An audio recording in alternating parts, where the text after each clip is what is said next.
कायदा क्या है जो 1971 में लेटर सौंपे गए थे तब मेमोरियल को, नेहरू मेमोरियल को, उसको अगर वापस लिया गया है तो कायदा क्या है, कानून क्या कहता है, प्रोसीजर क्या होना चाहिए? देखिए, एक इतिहासकार होने के नाते मेरी कुछ इस पे जो पूरे विश्व के अंदर चीज़ें मानी जाती हैं। पहली बात तो ये है कि नेहरू जी ने जो भी चिट्ठी प्रधानमंत्री के रूप में दस्तखत की है, अगर उस पे नीचे लिखा है प्राइम मिनिस्टर ऑफ इंडिया, तो वो संपत्ति है पीएमओ ऑफिस की।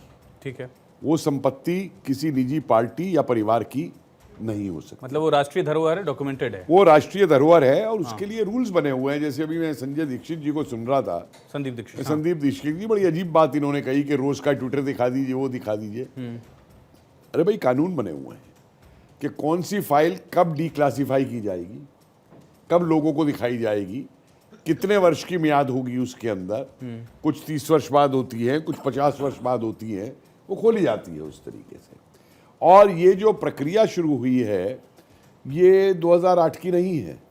मैं याद दिलाना चाहूँगा, क्योंकि मैं उन दिनों खुद जूनियर फेलो होता था उस समय नेहरू म्यूजियम एंड लाइब्रेरी के अंदर। इंदिरा गांधी की मृत्यु के बाद में सोनिया जी ने ये जो है राजन करके जो सेक्रेटरी होता था नेहरू फंड का, उसके थ्रू वहाँ पे प्रोफेसर रविंद्र कुमार उस समय वहाँ पे डायरेक्टर होते थे, उनके थ्रू पहली बार ये लॉट मंगाया था। और उसके बाद में जो हुआ, तो क्या किस प्रोसेस के जरिए मंगाया गया? कुछ प्रोसेस के जरिए नहीं, ऐसे बोला कि लेके आइए कुछ मेरा प्रोसेस के जरिए भैया कागज ले आइए। हाँ, मैं आपको एक उदाहरण देता हूं। मैं मेंबर सेक्रेटरी एक्ट कर रहा था ICHR का 2004 के अंदर। फोन आया मुझको अर्जुन सिंह जी के यहाँ सेक्रेटरी का, कि आप ये एक सस्पेंडेड है यहाँ का ICHR का मेंबर सेक्रेटरी, उसकी फाइल लेकर के चले आइए यहाँ पे ऑफिस के अंदर। तो मैंने उस फाइल को सील किया और मैं गया और मैंने कहा इस फाइल की मुझे रसीद दे दीजिए। बोले क्या मतलब? मैं कहा जब आपको फाइल चाहिए, ICHR की फाइल चाहिए मिनिस्ट्री के अंदर आपको, तो मैं दे रहा हूँ फाइल आपको, सील्ड है और मुझे इसकी रसीद दीजिए। बोले हम कोई रसीद नहीं देंगे, फाइल खोल के दिखाइए। मैं कहा मैं नहीं दिखाऊंगा, और मैं वापस लेके चला आया उस फाइल को पूरा। यानी कि जो भी राष्ट्रीय धरोहर है उसे वापस नहीं लिया जा सकता। देखिए, ऐसा एक चीज मैं और आपको बता दूं कि इतिहास को दबाने से या इतिहास को तोड़ मरोड़ने से या डॉक्यूमेंट्स को छुपाने से इतिहास छुपता नहीं है। और एक उदाहरण दे दूं मैं आपको। एक पत्र है नेहरू का, 1 अप्रैल 1948 का लिखा हुआ, इंग्लैंड के राजा के नाम। उस पत्र में लिखा है कि मैं भारत की डोमिनियन का प्रेसिडेंट, आपकी भारत की जो डोमिनियन की कैबिनेट है उसके बिहाफ पे आपसे ये अनुमति मांगता हूं कि राजगोपालाचारी को दूसरा गवर्नर जनरल भारत का बनाया जाए। और ये डॉक्यूमेंट हमको मिलता है ब्रिटिश आर्काइव से। हमारे यहाँ ये डॉक्यूमेंट क्यों गायब कर दिया गया पूरा का पूरा? हमारे यहाँ नहीं मिलता। नेताजी को लेकर के जो नेहरू की मैं उस पर आऊंगा, बस आखिरी सवाल इस पहलू में छोटा सा जी, क्या एग्जैक्टली प्रोसेस क्या है?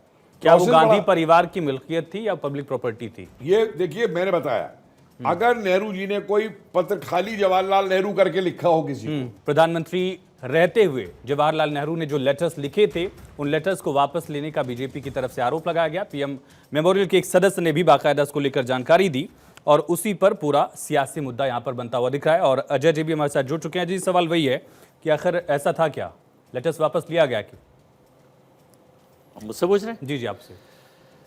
देखिए, सरकार के पास ना तो नौकरी पर डिबेट करने का मौका है, ना रोजगार पर, ना विकास पर, ना देश की सोशल फैब्रिक पर। इनसे पूछिए, इन लेटर पर केवल कांग्रेस, वैसे कहेंगे नहीं साहब, कांग्रेस के बिना, नेहरू जी के बिना और कांग्रेस, नेहरू जी, राहुल गांधी, प्रियंका जी, सोनिया जी के बिना भारतीय जनता पार्टी के ऊपर से नीचे से लेकर छोटे से बड़े वीर बयानवीर नेता अभिनेता, चाहे मोदी जी हो या छोटे हो, ना उनका खाना हजम होता है, ना उनकी डिबेट पूरी होती है, ना उनकी सरकार चलती है। क्योंकि काम करना नहीं है इन्हें देश में, मुद्दों की बात नहीं करेंगे। रुपया का स्तर इतना नीचे गिर गया है कि शर्मनाक स्टेज आ रही है भारत की। वर्ल्ड हैप्पीनेस इंडेक्स पे भारत की हंसी खुशी खत्म होती जा रही है। हंगर इंडेक्स पे चले जाइए तो भूखमरी के कगार पर लोग 80 करोड़ से 1 अरब होने जा रहे हैं। तो इन लेटरों से अगर सरकार को मिल भी जाए तो ये सरकार करेगी क्या? 2014 से 24 के बाद जिस भारत का उदय हुआ था, जिस भारत की खोज की गई थी, उन खोज को उसको ही देख लीजिए कि आप कहाँ हैं, कहाँ थे, कहाँ ले जा रहे हैं। हम लोग सही मायनों में रसातल में जा रहे हैं और भारत अब दोबारा पुनः गुलामी की तरफ बढ़ता जा रहा है।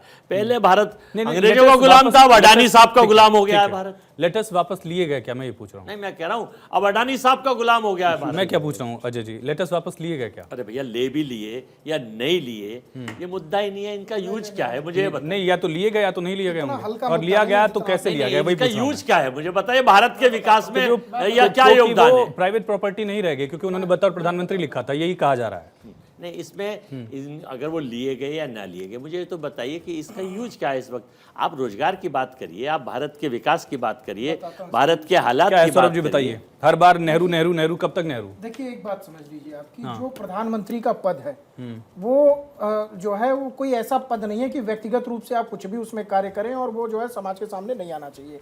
एक जो है संवैधानिक पद पर प्रधानमंत्री नेहरू जी थे। मैं मानता हूँ वो देश के प्रधानमंत्री थे, सिर्फ कांग्रेस के प्रधानमंत्री नहीं थे।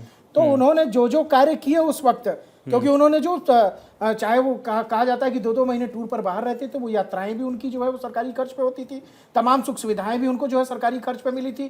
तो जो भी वो कार्य भी कर रहे थे, चिट्ठियां भी लिख रहे थे, वो भी सरकारी तौर पे जो है वो कभी भी उसको हमेशा सामने ही रखना चाहिए, उसको आप छुपा करके उसको नष्ट नहीं कर सकते। अब देखिए, 2 प्रकार से मैं एक बताता हूँ। एक चिट्ठी तो उनकी सार्वजनिक हुई थी, जो तमाम मुख्यमंत्रियों को उन्होंने आरक्षण के खिलाफ लिखा था। उसमें साफ साफ जग जाहिर हुआ था कि मैं किस प्रकार से आरक्षण का विरोध करता हूं, आरक्षण के खिलाफ हूं, और नौकरी के अंदर आरक्षण तो बिल्कुल भी पसंद नहीं करता। ये सारे मुख्यमंत्रियों को लिखी थी चिट्ठी प्रधानमंत्री, पूर्व प्रधानमंत्री नेहरू जी ने। तो ये वहां पर अगर उस चिट्ठी से आरक्षण के मुद्दे पर अगर कांग्रेस का आकलन करना हो तो नेहरू जी का आकलन किया जाए, और फिर जो अभी वर्तमान में राहुल गांधी जी संविधान की किताब लेके घूमते हैं उसका भी आकलन करना चाहिए। दूसरी बात तो वही तो अजय वर्मा जी कह रहे हैं कि आज की तारीख में भी सियासत करने के लिए आपको 1963 वाले मुद्दे खोजने पड़ रहे हैं। है ही नहीं साहब, सियासत नहीं, आप समझिए। वो एक महत्वपूर्ण पद पे थे, संवैधानिक पद पर थे। उन्होंने क्या क्या कार्य किए, जिस प्रकार से अंग्रेजों की बात हो रही है वहां पर किस प्रकार से उनको चिट्ठियों में लिख करके बातचीत हुई, जिस प्रकार से मैं कह रहा हूं कि सोमनाथ मंदिर को लेकर डॉक्टर राजेंद्र प्रसाद जो पहले राष्ट्रपति थे उनको उन्होंने एक चिट्ठी लिखी थी कि मैं इस मंदिर के लिए 1 रुपया सरकारी खर्च नहीं दूंगा। वो चिट्ठी भी तो बाहर आनी चाहिए, और तमाम चिट्ठियां इसलिए बाहर आनी चाहिए। सुन लीजिए अभी, अरे भाई साहब सुन लीजिए, तमाम चिट्ठियां इसलिए बाहर आनी चाहिए कि जो उस समय देश के पहले प्रधानमंत्री होने के नाते आपने देश हित में कार्य किए, और देश के अगर वो देश हित में गए या देश विरोध में गए वो सार्वजनिक होना चाहिए। ठीक है राधिका खेड़ा जी, कोई दिक्कत नहीं। 2010 में डिजिटल करने का फैसला लिया गया, ये संबित पात्रा जी ने कहा। रिजवान कादरी कह रहे हैं कि 2008 में ही लेटर को वापस ले लिया गया था। तो आखिर इतने साल बाद ये मुद्दा अब अचानक से कहां आया? राधिका जी, देखिए, पहले तो कांग्रेस पार्टी को ये तय करना है कि नेहरू जी उनकी पर्सनल प्रॉपर्टी है कि देश की धरोहर है। अगर वो मानते हैं कि वो देश के प्रथम प्रधानमंत्री हैं, देश की धरोहर है, और हमें बचपन से जब हम स्कूल में होते हैं तो आपको याद होगा, आपने भी पढ़ी होंगी, लेटर्स टू माय डॉटर, हम लोगों को समर हॉलीडेज में, वेकेशन में जवाहरलाल नेहरू जी के चिट्ठियां पढ़ने को मिलती थी। कई कई स्कूलों में कोर्स में भी था। तो अगर वो चिट्ठियां हमें सिलेक्टिवली पढ़ने को दी जाती हैं, जो गांधी परिवार चाहता है लोगों तक पहुंचे, तो बाकी चिट्ठियां भी क्यों नहीं देश की जनता के पास आनी चाहिए? क्यों सिर्फ जब उनकी बेटी और उनके बीच में जेल से लिखा हुआ संवाद पर्सनल प्रॉपर्टी नहीं है, तो जो वो देश की धरोहर है, जो देश के अहम मुद्दों के बारे में चर्चा है, जैसे कि जिन्होंने पिटीशन डाली और जिन्होंने दरख्वास्त करी म्यूजियम वालों ने, कि उन्होंने कहा कि इसमें बहुत सारी जानकारियां हैं जो लोगों को पता होनी चाहिए। और ऐसा क्या है कि आप 51 बक्सों में उनको अपने पास मंगवा लेते हैं जब आपकी सरकार होती है, और उसके बाद से आपसे जब से मांगा जा रहा है, जब डिजिटाइजेशन हो रही है, आप उस पर चुप्पी क्यों बैठे हो? आज सवाल हम इसलिए पूछ रहे हैं या कल क्यों नहीं पूछा, is not the question. The question is कि 2008 में सबसे पहली बात यह है, आपने अपने घर में किस हक से वो 51 डब्बे मंगवाए? सोनिया गांधी जी कौन है? क्या वो देश की प्रधानमंत्री थी कि वो देखना चाहती थी कि क्या संवाद हो रहा है? क्या वो देश की प्रेसिडेंट थी? कौन है सोनिया गांधी जी? और मुझे तो आज तक ये बात समझ नहीं आई कि ठीक है, हमने इंदिरा गांधी जी के पुराने घर का म्यूजियम बनाया हुआ है, जवाहरलाल नेहरू जी देश के प्रथम प्रधानमंत्री थे, म्यूजियम है, पर ये दोनों म्यूजियम कैसे गांधी खानदान की प्रॉपर्टी हो गए? आपको पता है जब ये जिन अधिकारियों ने ऐसा किया उनके खिलाफ आपने कानूनी जवाबदेही उनकी तय की 12 सालों में, और 14 से लेकर 24 तक 11 देखिए, साल।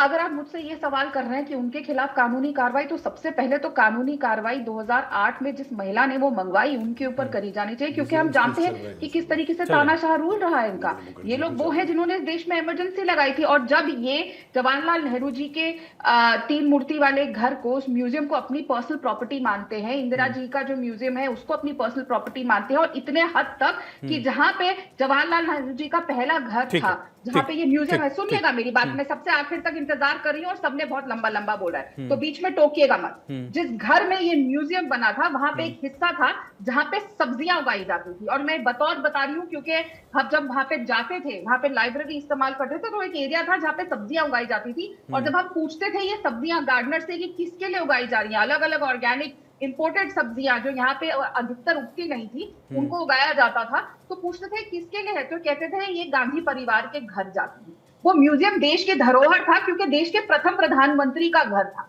उसको आप अपने फार्म लैंड के लिए यूज नहीं कर सकते थे कि एक एरिया को कॉर्डन ऑफ करके आप अपनी सब्जियां उगा रहे हैं। ऐसी बहुत चीजें हैं जिनको अपनी प्राइवेट प्रॉपर्टी समझ के गांधी परिवार इस्तेमाल कर रहा था। चलिए ठीक है राधिका जी, मुझे उम्मीद है आपने उस वक्त भी इसके खिलाफ आवाज उठाई होगी, लेकिन मेरे पास वक्त कम है। विजय जी से एक रिएक्शन, फिर अजय जी मैं आपके पास आऊंगा।